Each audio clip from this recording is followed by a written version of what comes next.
Good afternoon. Well, I'm honored to be the chair of this session. But before I introduce our speaker, I would introduce our 陈老师, 陈副总统.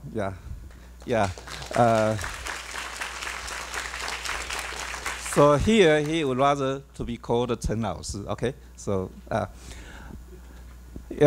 this session, our speaker is Professor Cai Shifeng. Professor Cai holds both MD and PhD degrees. He received his MD degree from Taipei Medical College, and then he received the PhD from City University of New York. And later he came back, and his first job in Taiwan started from the associate professor at National Yangming University in the Institute of Genetics. And later he was recruited to National Health Research Institutes as a director, and he's now the director of research planning and development. But he holds both appointments at National Health Research Institute and National Yangming University. His topic today is the magic of comparative genomics, 比较基因体科学的魔法. Let's welcome Professor Cai. The magic is a little trick that make life or make our study easier. 所以我今天各位同学分享，就是说我们做很多科研，希望有什么好的方法。当然，好的方法有时候不见得没有很多什么中南捷径，很快就一炮而红。可是有一些技术，有一些基本的原理。那我想跟各位介绍这几个 fundamental 的 principle. Okay. So I have the foreign disclosure. Okay. And the way I consider myself is right now I'm quite busy as an administrator taking care of the research planning and development of NHI, National Health Research, which was established by our 营主任 Professor Ken Wu. Okay.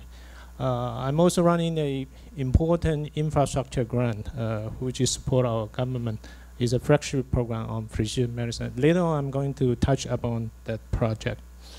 And as a researcher, as a scientist, I'm interested, or my training is related to genomic, human genetics, and I have a little bit of medicine background. It's kind of rusted, 已经生锈了, but it still works for me. Okay.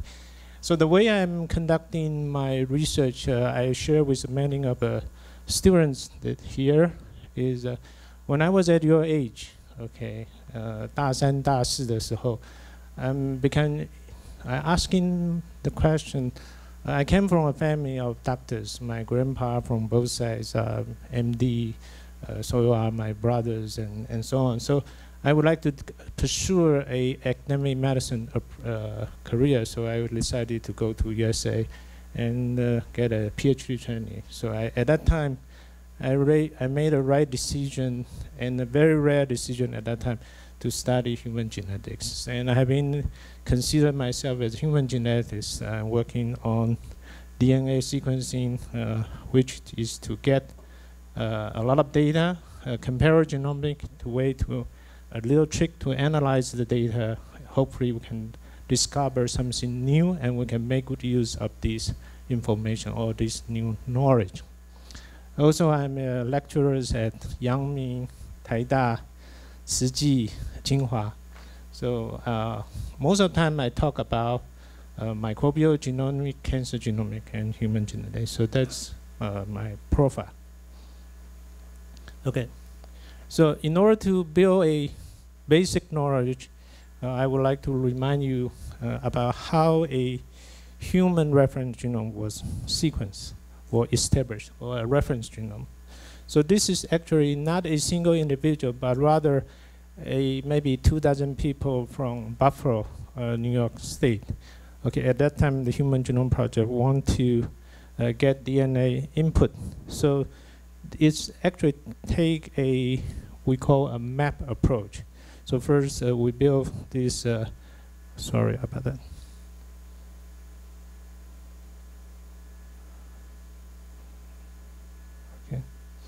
So we have these genetic markers as a landmark for this genome. So we position ourselves. We make physical map with a bacterial artificial chromosome. So we have a continuous stretch, overlapping stretch of big chunk of DNA. And in this case, this is X chromosome, which has 166 megabases. And from there, each laboratory in the Human Genome Project, there are 16 laboratory, 20 laboratory in 6 countries. Taiwan was not one of them, but we contribute a part of the sequence for human chromosome 4. So that's a map-based approach, and it's called de novo sequencing. De novo means you start from nothing, start from scratch, okay? But this is an important milestone for the genetics, human genetics, and also the basis of precision medicine we talk about today. And technology really makes things happen, just like Lin 董事长提到的 technology advance. Okay, in 2008, there is a paper published, a series of papers published in Nature, actually 3 of them, and describing a new era which we can begin to conduct personal genome sequence. But I want to make you aware of the fact that it's not a de novo sequence. Rather, this technology allowed the system or laboratory to generate a lot of short reads, maybe 300 base pair, 100 base pair from each end, and you can map to this reference genome and identify the variation or the variant or the mutation that became a personal signature of individual genome. So these are the 3 papers. If you are interested, I think this is an important milestone for human genetics and genomics. So this paper about the chemistry of fundamental chemistry and optics of this technology. And the second one is a paper from BGI, 华大, actually sequence Henry Yang's genome. That's represent an Asian genome.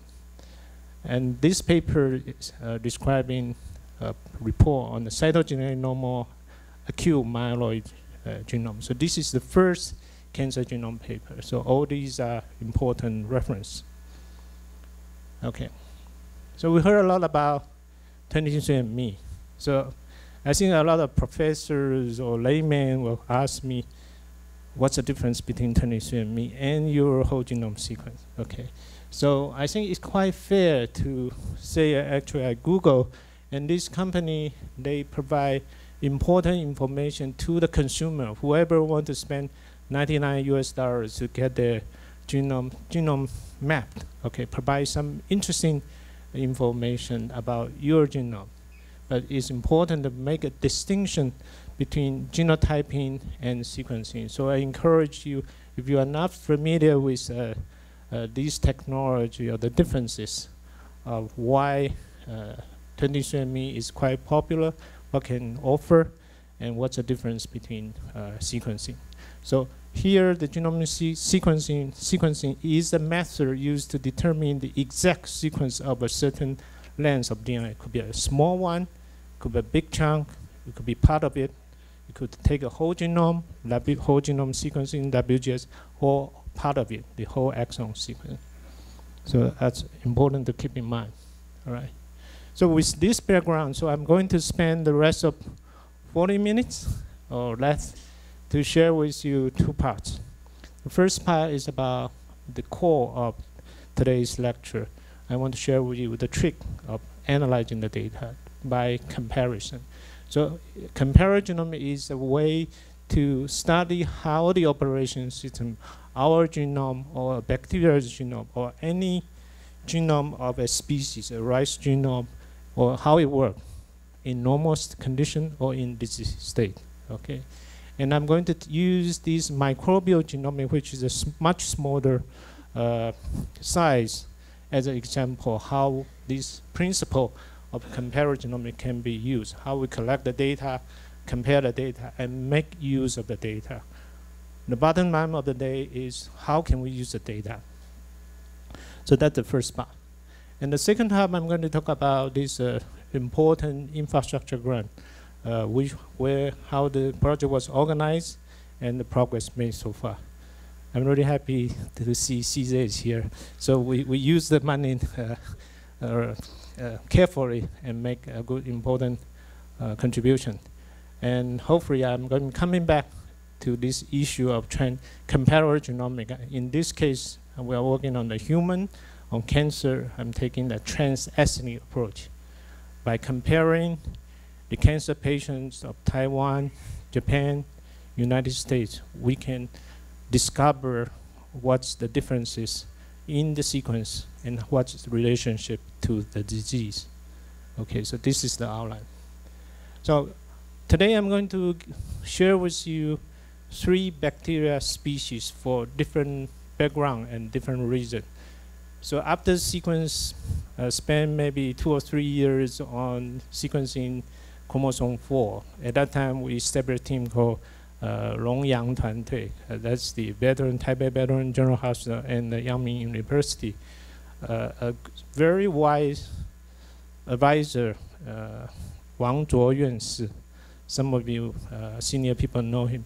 He said, Jim told me that, Peter, you spend a lot of time, a lot of money, you end up in a footnote, okay? Because our contribution was relatively small, but the impact is not significant or not visible. So I decided that it's much meaningful if I focus on also important biological information on the bacteria. So I chose these 3 bacteria. The first one is called Vibrio munificus, okay? 叫做海洋弧菌或者是创伤弧菌. So I'm going to take this genome as a good example. This is the first biological species ever sequenced in Taiwan. So that was 2003. So I'm going to use this as an example how the genome was assembled and how we studied genomic evolution and to address the issue of virulence. What is virulence? Virulence 中文翻作毒性. How a bacteria causes your disease, how it's damage to your body. Okay, and the second bacteria is called Klebsiella pneumonia, 克莱伯氏杆菌. All these are gram-negative bacteria. So this is an example to show how comparative genomics was done to investigate again the virulence, and also another important medically relevant issue is antimicrobial resistance. 细菌对抗生素的一个抗药性. I think it's an important global issue. Finally, I think I try to make this short. Just give you an example. This bacteria called Acinetobacter baumannii, 包氏不动杆菌. Again, this is an example to show you how we are in the process of developing a system to monitor antimicrobial resistance in a hospital or even in the medical center. Barry mentioned about MIT drug resistance, so that's relevant to that study. Okay. So when we sequence bacteria genome, thanks to a very smart and crazy guy called Craig Banter, he invented this whole genome shotgun. So when human genome was sequenced, there are 2 camps. One is the public one doing the math-based approach. The other one is Craig Banter. So this method now is prevalent for all the genomic work is to do shotgun sequence. In essence, we chop up this DNA, 把它切成很多段, and then we sequence a lot of small pieces in parallel. And with the huge computer power, we can assemble that into bigger pieces. Of course, there are other ways to confirm the accuracy of this assembly. So that's the basic principle of whole genome shotgun. Okay, about Vibrio munificus, I'm trying to be short. It's an opportunistic pathogen. You don't account that very often, but when you go to New Orleans or Florida, you ate raw oyster. I like raw oyster a lot, but I always take the risk. Okay,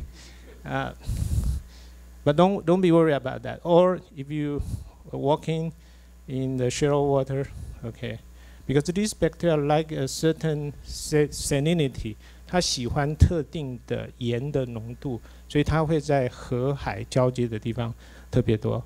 Or if a woman or lady work in shopping in the market, he got stabbed by a fish bone, and that's a possible way of getting infection. So puncture or open wound and so on. But these bacteria, for some reason, by way of evolution, they elaborate or express a lot of enzymes, protease, DNAs. You can just melt your tissue. So it's a severe soft tissue infection or even septicemia. The mortality could be as high as 50%, right? The risk factor are immunocompromised, coronary liver disease. We do see a few cases in Taiwan. So we sequenced this. That was published in 2003. I remember vividly, clearly. At that time, Dr. Ken Wu was the president, and we have made the press conference. So interestingly, I want to draw your attention that these, most of the bacteria has only one circular chromosome. Some of them are linear, but these unique bacteria genus or different species have 2 chromosomes. That's quite unique. So this is a paper published by a Japanese group. They run a pulse field gel electrophoresis, a special electrophoresis to separate 2 chromosomes. You can clearly see that by whole genome shotgun sequence, we can assemble 2 chromosomes. The larger chromosome 3.35 megabases, and the small one is 1.85 megabases. So as a reference, E. coli, you are most familiar, 4.2. So 大肠杆菌 4.2. So most of bacteria is about this size, 4, 5, or 2 megabases. It's only 1,000. 只是我们人类genome的1/1000. All right. Okay. So the first thing is to analyze by way of comparison. We would like to ask the most famous Vibrio bacteria is Vibrio cholera. The cause is the cholera, 霍乱. Okay, it's a very famous infectious disease, highly contagious. The paper was published by John Heidelberg in Nature, so we published that. We want to ask how these 2 genomes are related to each other. So each red line indicate a protein open reading frame. So in some places, the whole chunk just move around. So you can see the chromosome rearrangement in these pictures. So the VV1 is the larger chromosome of VC1 is a large chromosome of cholera. Cholera has 2 chromosomes. Each one is smaller, so it's in combination is 4 megabases. But VV has also 2 chromosomes, but 5 megabases. So you can illustrate the principle of comparison. So we were asking why cholera causes severe diarrhea, but Vibrio will cause severe tissue destruction. That was the question we asked. All right. So the second question, the second bacteria is Klebsiella pneumonia. Okay, this belongs to a family called Enterobacteriaceae. All right. So you don't have to bother about that, but that's the basic bacteriology. It's a non-motile, long rod shape. So it's a 杆菌, 克莱伯氏杆菌, gram-negative. It has very thick capsule. Very unique in Taiwan and also in Singapore. The Chinese descent has this pyogenic liver abscess. Every now and then I heard friends, relative has liver abscess. So liver abscess in Chinese 就是说肝脏会有一个脓疡，它会有一个空腔，那里面会有很多脓。Okay, so it's a not so good bacteria to get infected. Okay, most of the patients who got this abscess liver has a history of diabetes. Okay, and importantly, KP became famous because it's a carrier of multi-resistant bacteria. It's a gut bacteria. It's a bacteria that frequently cause urinary tract infection, 尿道感染. Okay, so the question we ask the same Klebsiella pneumonia, why is uniquely caused liver abscess in the Chinese people? Okay, right. So we took a comparative genomic analysis. In order to conduct this kind of study, we have to collect and work together with the doctors. the clinicians, infectious disease. Wang Jintang was the doctors in Taida. He provide a K20044. That's now a very famous bacteria now. So the entire community uses that as a reference strain.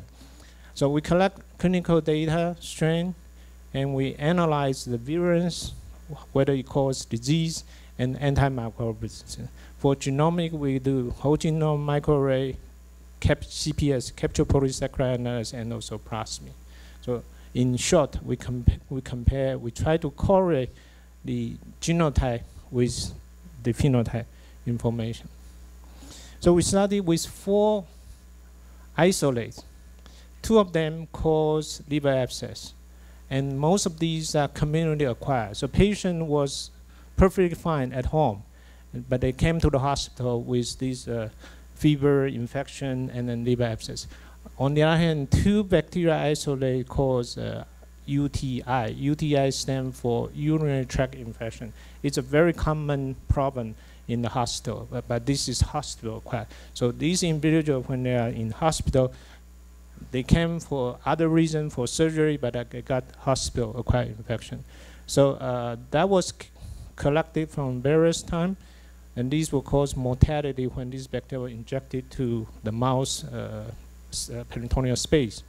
Importantly, we recall the phenotype of antibiotics sensitivity. All these 2 bacteria will be killed by antibiotics. In other words, it's sensitive to antibiotics. These 2 hospital-acquired are resistant. In particular, this NK245 is resistant to a very commonly used oral antibiotics called quinolone. So the question we will try to address is to analyze these different features of the bacteria and correlate with this genomic sequence. Hopefully, we can find the answer. So these are the typical work we have done. We sequence every single nucleotide, very high resolution, and these are the number of genes predicted, and these are the plasmid. Okay, so that took us almost 3 years, and tens of millions of NT, but at that time.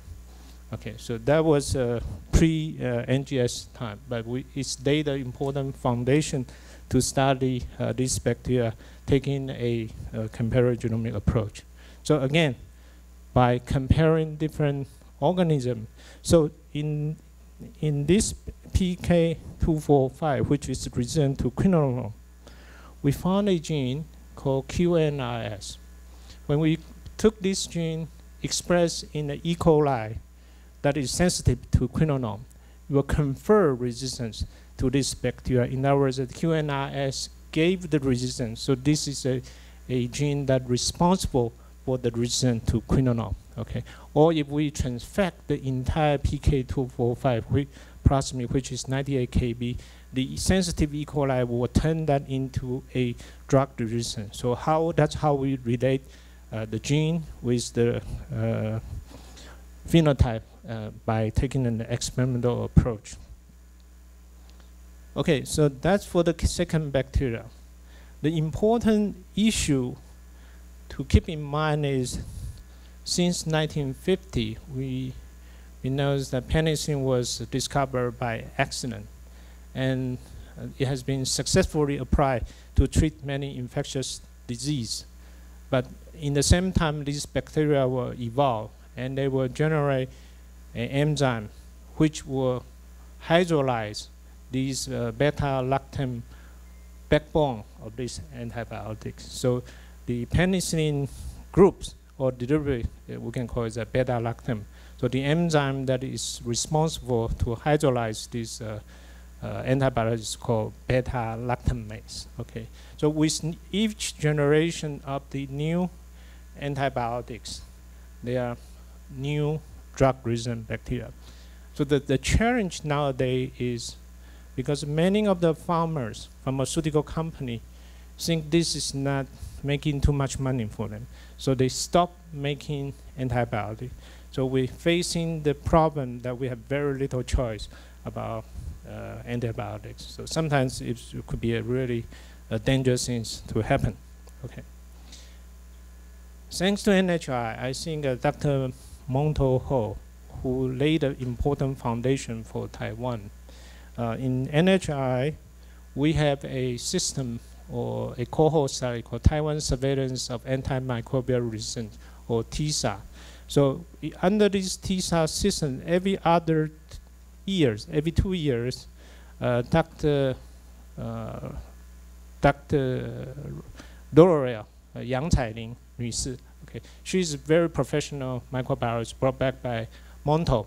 So she collects from so many hospitals in Taiwan. That's a huge collection of the drug-resistant bacteria in Taiwan. So far, we are up to TSA 10 now. So over 20 years, we have 10 batches of drug-resistant bacteria from different hospitals and store, including all the information. So that's a very important resources for analyzing the drug resistant. So with that, I'm going to talk about this Acinetobacter baumannii infection. Again, this is a gram-negative bacteria. It first discovered in Afghan. Okay, so the U.S. were having troop had battle there. Some of the soldiers get this infection, and this bacteria is very, very unique. That it resistant to desiccation. So if most of the bacteria, when you dry or heat, it will die. But this bacteria will resistant. That's why they quite important in ICU, and it can exist in the saline or in the tubing. Okay, and it's metabolic versatile. It can adapt to many conditions, so it survives well. It can naturally transform. It can accumulate of drug resistance. So it's an emerging opportunist pathogen for different type of tissue organ to induce multi-drug resistance. Here is the data from the TSA. This is TSA 2, 1998. So every other years. So on the y-axis shows the resistance percentage. So in other words, in 1998, all the bacteria for A. baumannii, Bauxite was sensitive to imiperin. That's the third generation penicillin. But at that time, already this bacteria is resistant to some of the commonly used antibiotics. So look this curve. Within 10, 15 years, the drug resistant percentage reached to 50%. So at current time, so most of the A. baumannii is resistant to almost all the antibiotics. So that's the important thing to keep in mind about this Acinetobacter baumannii. So this is the #1 bacteria that can be isolated drug resistant from ICU. 所以那个加护病房里面最常见到的感染细菌就是这一支细菌。Okay. About 10 years ago, there's a very famous incidence of new drug resistance called NDM1. ND stands for New Delhi in India. So there's a new strand of a gene called NDM, which is a gene that can express carbapenemase. Carbapenemase is the latest penicillin. So this NDM carbapenemase is a gene that is important. First occurs in India. So this paper published in Lancet Infectious Disease described the spreading of this bacteria within a few years' time. So the first a Swedish citizen with Indian background, he has a surgery in India, so he got infected. So surgery was successful, but unfortunately he brought back home to Sweden with this unique drug-resistant bacteria from India, and then it spread all over the UK and so on, and also to Taiwan. So NDM1 was an important target to be monitored by CDC and including Taiwan CDC. So at that time, Yang Cailin 女士, she routinely do PCR analysis to test for all the drug-resistant bacteria resistant to carbapenemase. So those are the Acinetobacter vectors. So she found one. So this patient or this individual, senior citizen, she lived at that time in Taoyuan 某一家医院. So that was in 2010, and this was the time she stayed in the ICU. So this is the time period. So because of this, we went back to Taiwan CDC and traced back all the bacteria isolate 3 months before and after. Okay, and screened for all the NDM1 positive. So we found one. So in other words, these cases which is isolated MS32 is also NDM1 resistant. So the question we were asked, challenged, are these two bacteria related? Why in a single hospital, in a community hospital, two patients stay in the same ICU would have a drug-resistant bacteria carrying a very rare resistant gene, NDM1. So we took the whole genome sequence. We found the first bacteria belonged to Acinetobacter soli. Okay, that belonged to a Acinetobacter genus, but a different species. And the second one, MS32, belonged to a species called Acinetobacter pti. So obviously these bacteria belong to different one. And by sequencing, we can analyze this first strand has 11 plasmid, and the second one has 3 plasmid. What's common is only 1. So we hypothesized that these gene has transferred from one host to the other. Okay, and the key player is this plasmid of 47 kb. And it looks like this. Okay, so we could find this NDM1 gene here, which encodes the drug resistance. More importantly, we found that among these species, they has a conjugate gene activity. Conjugation is a way bacteria exchange DNA information. We learned about transformation, conjugation. That's the sexual behavior within bacteria. They inject DNA from one species to the other. So that's how this drug-resistant gene, 47 kb, was transferred from one species to the other in the same hospital. And that was, this data is taken, and experimental data, we conduct this conjugation test to show that these conjugal, the ability to transfer DNA only occur in those bacteria, not in E. coli. Okay. Then we follow up the data, and we found that throughout Asian country, NDM1 has, with this 47 kb, has been reported in many, many places in China and also in India. So in our, we made the conclusion that these Acinetobacter species may serve as a potential reservoir for this plasmid.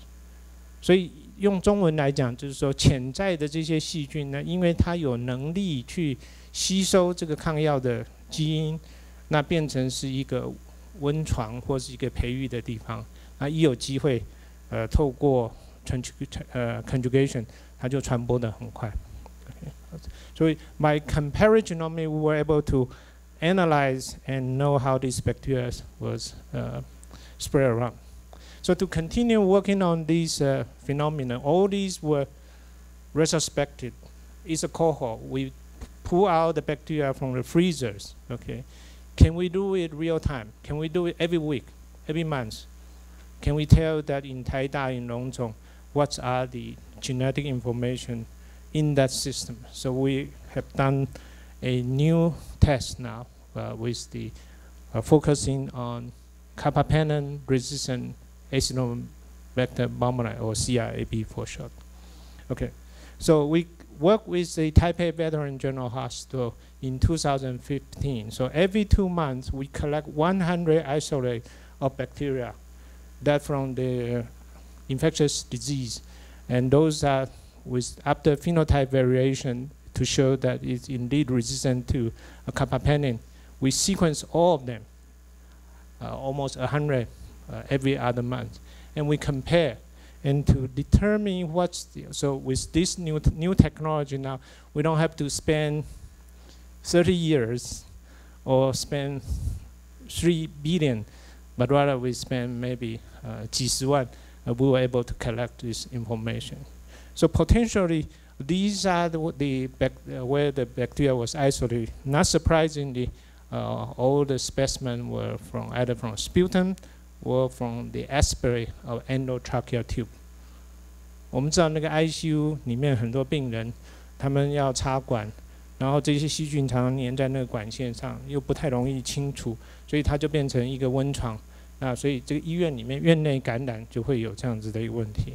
那同时这些细菌呢都是多重抗药性，所以几乎没有什么，所以这是一个蛮严重的一个问题。So this is the profile of type A aberration general. If you happen to be hospitalized in type A aberration or your relative, most likely you will have these bacteria and you will have this drug-resistant gene converting to beta-lactamase. But in other words, we can get the information about each hospital, about their background, so we know how to deal with this infection and use the right antibiotic. In a sense, it's precision medicine. Okay, so I'm done with the first part. It's about microbial genomics and the principle of comparison, by way of comparison. So I'm going to use the rest of 20 minutes or so to give you a report about what we have done with the human side. After all, I'm a trained as human geneticist, so I'm going to talk about the fracture program and also to share with some of the data on transethnic comparagenomic approach to study cancer. Okay, fracture program was started 2017, so it's an ongoing program. It will end completed 2020.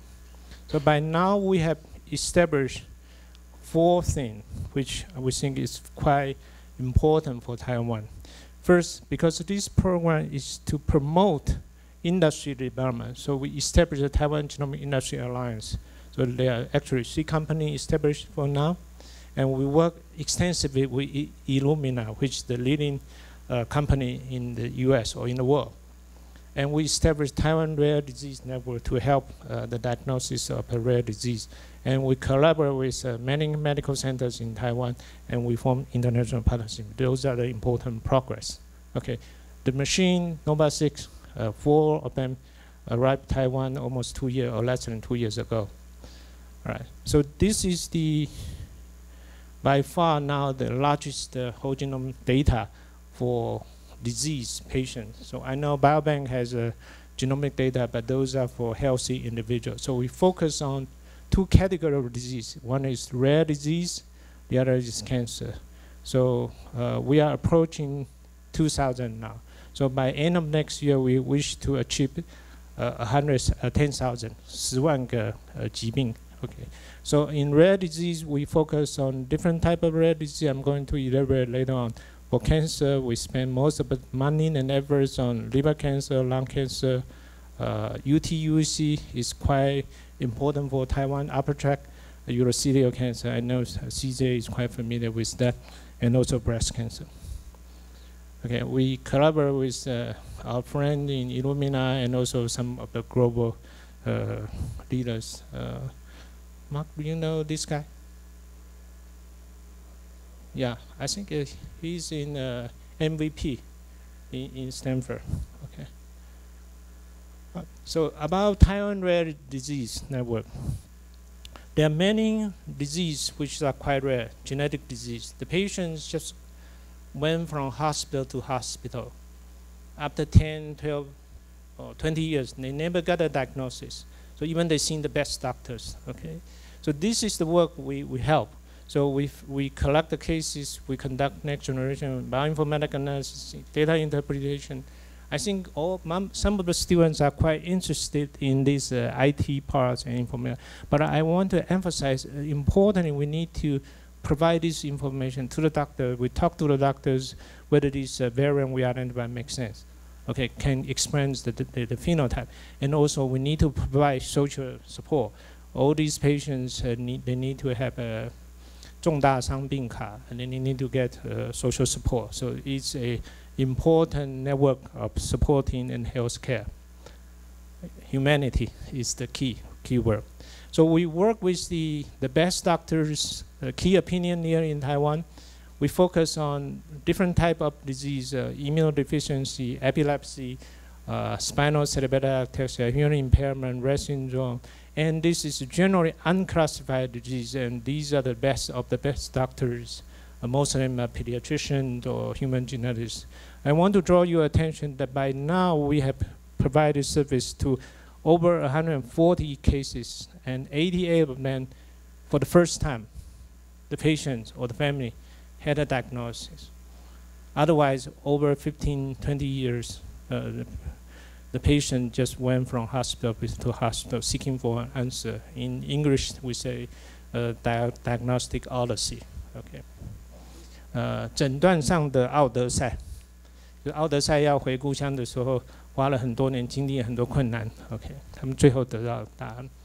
All right. So I'm going to give you a real example how this can help. Okay.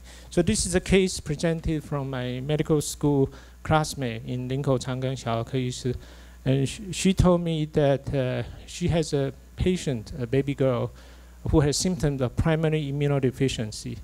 Even the best immunologist could not make a diagnosis of it. And inflammatory bowel disease. So it is in a combined disease. And the mother and father were otherwise healthy.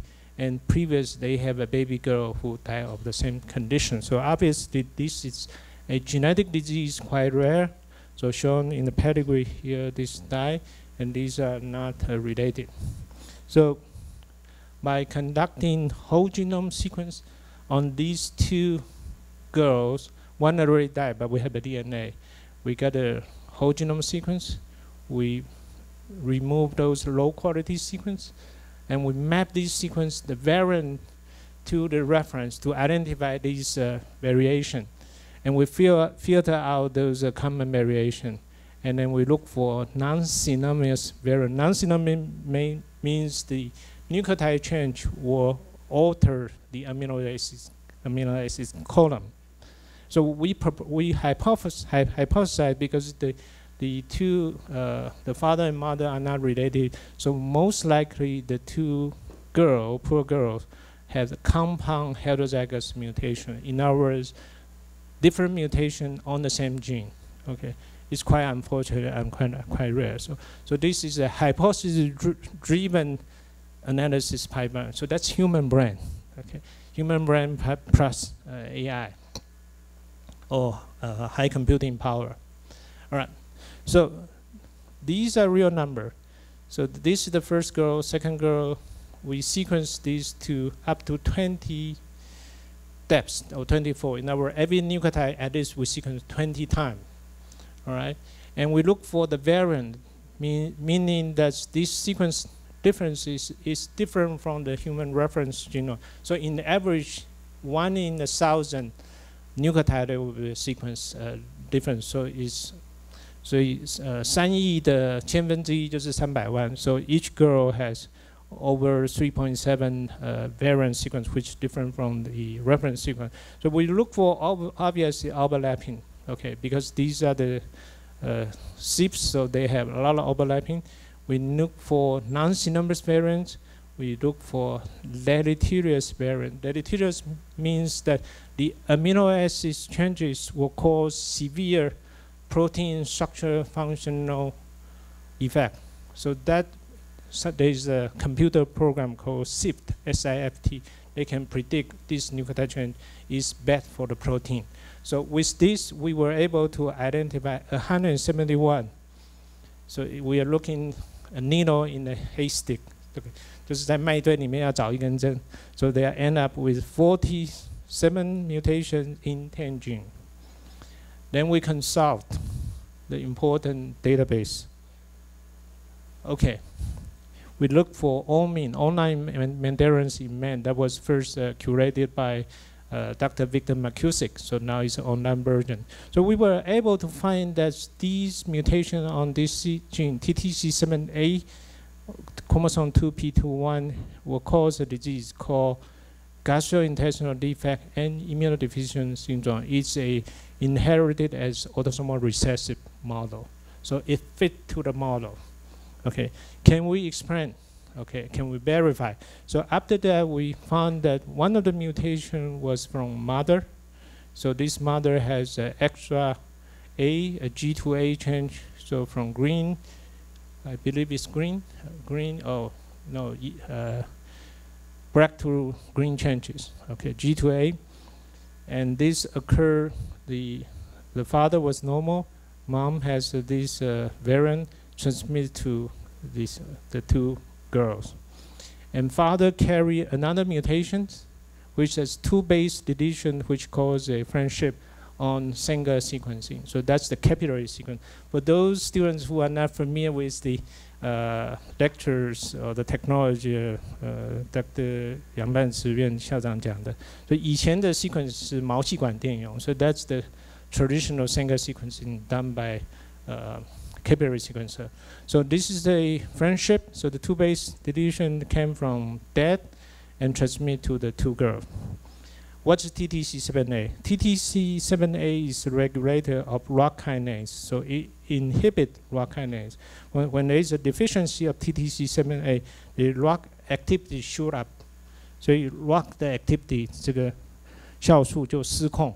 Okay, and ROCK is an important regulator for many cellular proteins, including myosin, including other proteins that's important for cytoskeleton reorganization. Because of this defect, because TTC7A is down, ROCK is high, it will cause a abnormal epithelial architecture of the gut.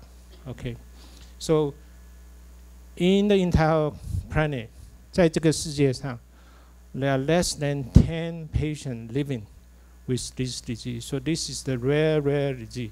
So no wonder all the doctors or even the experts could not know without a whole genome sequence approach.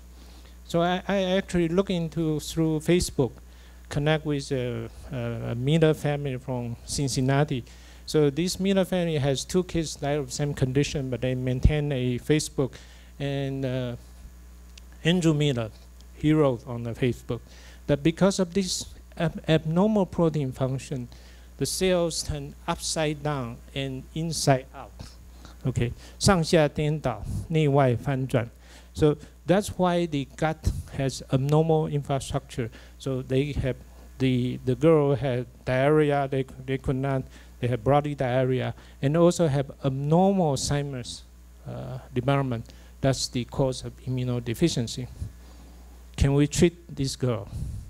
Okay, so there are 2 ways to treat this. First is to do hematopoietic transplantation, but Andrew told me that because one of her kids was treated in Cincinnati by the best doctors, it failed. He believed that we need to find an inhibitor of ROCK kinase in addition to hematopoietic transplantation. Can we find one?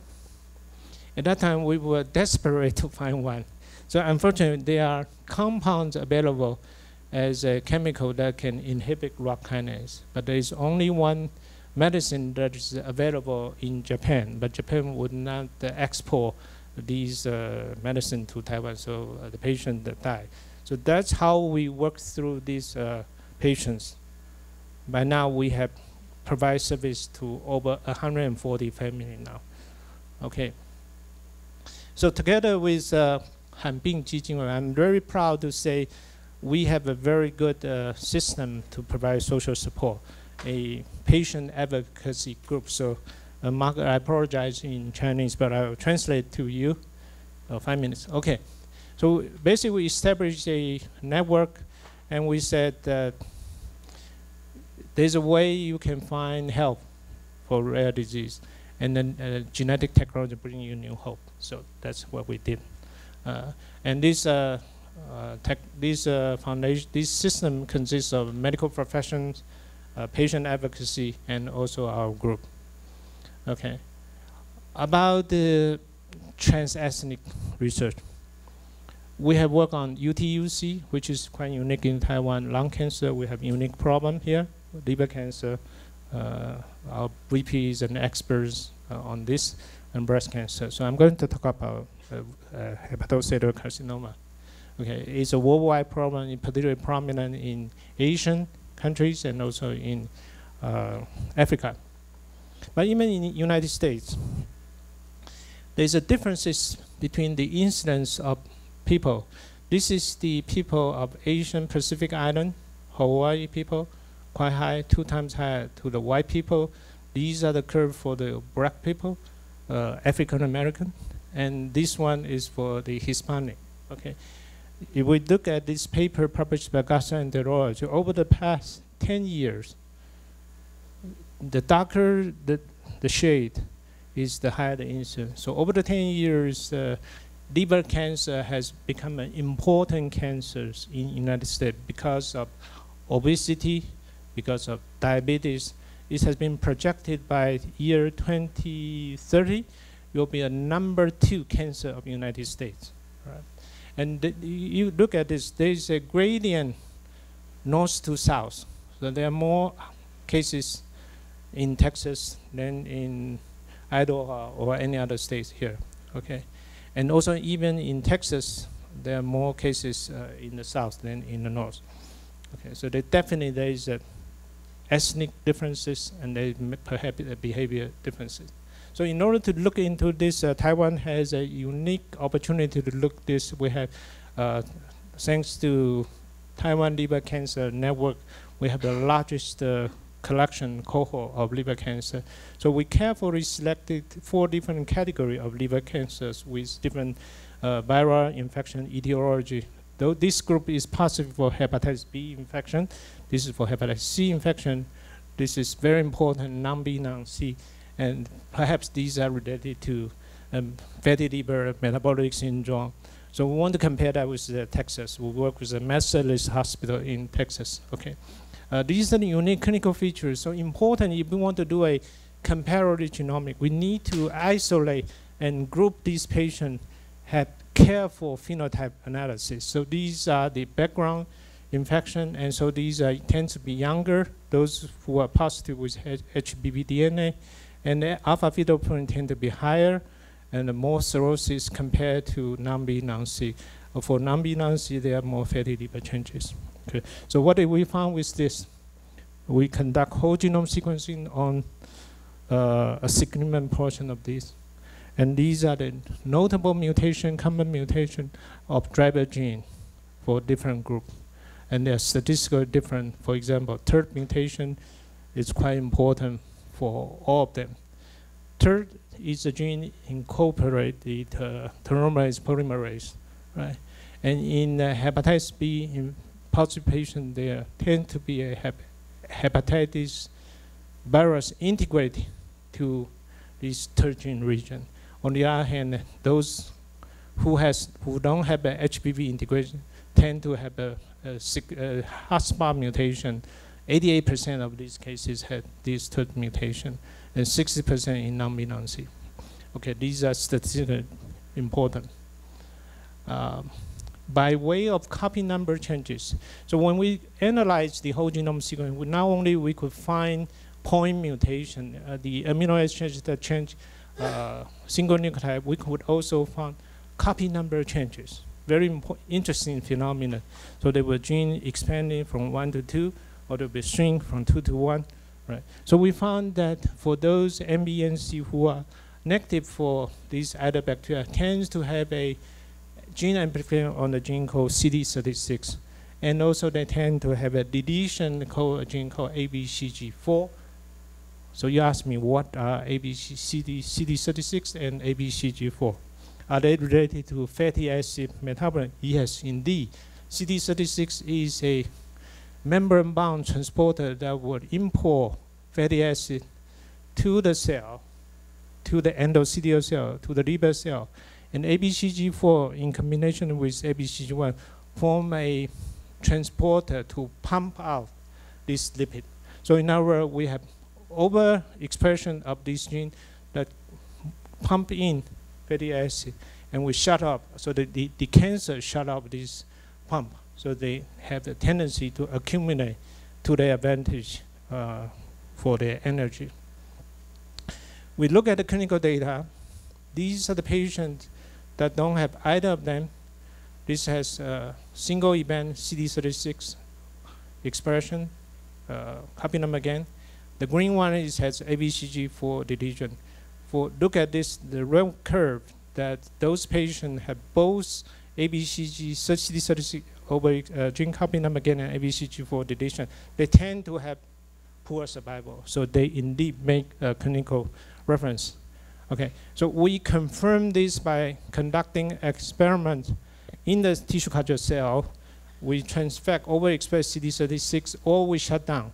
So what we've shown here is that we can recapitulate, we can confirm this embedded this phenomenon isolated from clinical information that indeed leads to control the oil, this or fatty acid distribution. The red color stands for fatty acid, okay? And also is related to cell proliferation. So we can begin to select this as a target for drug development. I think it's important to show that we compare this genomic information with those data from China, Japan, USA, and France. By looking at the mutation signature, we were able to identify the risk factors associated with genetic changes. So these are the genomic changes associated with smoking, tend to be higher in China and Japan, USA, but it's much lower. So those DNA damage associated with smoking was lower. So anti-smoking campaign is quite successful, all right? And aristologic acid, Madorin, I think CJ has strong feeling about that when you were the Suzhang. You banned the use of this in Chinese herb, but quite high in Taiwan, China, low in Western country. Aflatoxin is an important one. It's an important risk factor for liver cancer, high in China, low in Japan, and in between. So what I'm showing here is by taking the transethnic, comparing different age group, the genomic mutation, we were able to begin to get an idea about what are the risk factors, what are the gene environment interaction. So at the end, I think for the future, we would like to move forward. We have an ambitious goal to sequence 500,000 genome because the price is going down, and we were able to move from rare disease cancer to preventive medicine. That's our dream. And I think it will be important to consider with this discussion today and yesterday. We need to collect a lot of information. This is a learning health loop for a group of people. And for individual patients, when they will have the genomic data, they can actually take advantage of the information from this group of people and then learn what they can do and then contribute the data. So I have the Chinese written here. It's your gene, my gene, everybody's health. So that's the hope for precision health care. So in conclusion, I think the flagship program has built the infrastructure for conducting high-throughput sequence services for Taiwan, and we can implement precision in Taiwan for the long term. We have established a system to serve the need of whole genome sequence for both the rare disease and cancer as a first try. Taiwan Rare Disease Network, TRDN, is a network of medical professionals, research program, and patient advocacy group to offer DNA diagnosis of unknown or rare disease. And we think that transethnic comparative genomic is a powerful way to reveal environmental genetic interaction for cancer. And in the future, we will conduct one step higher, G2020 and G2025, hoping for next year and the year to come, and seeking inputs from all of you for clinical cases, research idea, and collaboration. So I'm really happy that Barry and I have shared the same model. So I feel young again, so I feel hungry again. I hope I will continue to be so. All right, so these are the patients and the agency I would like to acknowledge, in particular for the support from our government, which laid the foundation. Thank you very much. Okay, thanks for the magic. Thank you. We have a couple minutes for discussion. Any questions from the floor? Yeah, we can speak in 普通话国语. Yes, okay. One, please. 老师你好，我想有一个问题关于那个单细胞测序的，就是由于现在发现这个肿瘤抑制性的存在嘛，那么在同一个肿瘤里面，它可能有一些具有不同特性的细胞。那在进行单细胞测序的时候，我们是在测序之前进行筛选，还是在测序之后根据测序的指标来进行筛选呢？你在问 single cell sequencing 是不是？我必须说，我們 so far what we have done yet, we have not touched single cell sequencing yet. So the sequencing DNA material is extracted from the tumor tissue. Is a group of cells.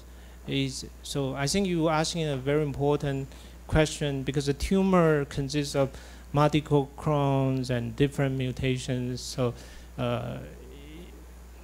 it's a mass of tumor cells in not a single cell sequencing. 好，谢谢老师。 Okay, but I think maybe related to this, sometimes we see multiple cancers from the same patients. Maybe we are asking whether are they related. Can we do multiple sequence on multiple tumors and to reveal is a tumor evolution? I think that's an important issue to consider as a comparison.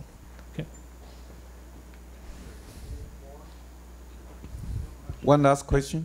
Yes, I please. have one comment.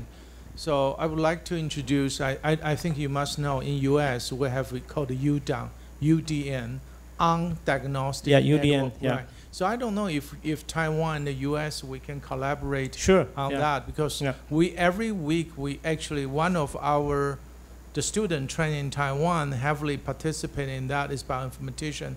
We have a lot of great cases, which is not only parents, grandparents, siblings, offsprings. We all sequencing and got very, very interesting story. I think that's great things to do to benefit Sure. Yeah. those people. Yeah, thank you, Dr. Shi's comment about UDN. Okay, we have TRDN. So TRDN comes after the same idea. UDN stands for undiagnosed network. Okay, so it's the base in Boston, Harvard. There are 7 centers that are expanding now. And also the coordinator, he's visiting Taiwan. Song Bingwen 请他过来. I think the key issue is we still have 40% we could not find the answer.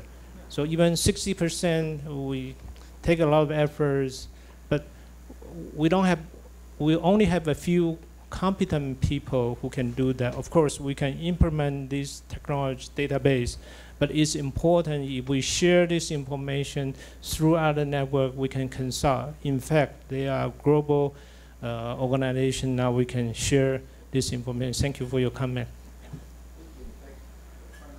Yes, please. Yeah. My question is, thank you very much, very Thank you. interesting presentation. I follow Dr. Shi. his talk because Japan, followed by UDP, our AMED, funding agency of medical innovations, Yeah. gathers from 3 ministries' budget. And President Professor Suematsu, my friend, started a very similar program in Japan. We call IRAD, Initiative for Rare Disease Network Making. Yeah. And it's cover whole island. And I discussed about our ARO, Taiwan-Japan ARO workshop this year. Started with Professor Chen. So you'll be in Sendai, Japan? Yes, Sendai, yeah, Japan. I'm going to that meeting. Yeah. Okay. Okay. So we can make We can network. talk that. The September 25th to Yes, 27th. Yes. And Dr. Kure from Sendai, he also on this Nambyo, Nanzhen. Nambyo, yes. Nambyo. Yeah. I'm The program- difficult cases. Yes, I'm program officer of Nambyo. Nambyo. So yeah. I organized this ARO network. Yeah. And then we can shake a hand. Thank you. Taiwan I think and we US. need to establish this global network to facilitate the work of making this diagnosis easier, and then the doctor rate will be much Yes, higher. Yes. Yeah. Okay. Thank you for Nambyo 吴院士知道那个中文写的叫难症、困难的 difficult to diagnose or undiagnosed. Okay. Japanese government actually subsidized for that. Okay. Well, this concludes this session. Let's thank the speaker again. Thank you. Thank very you. much.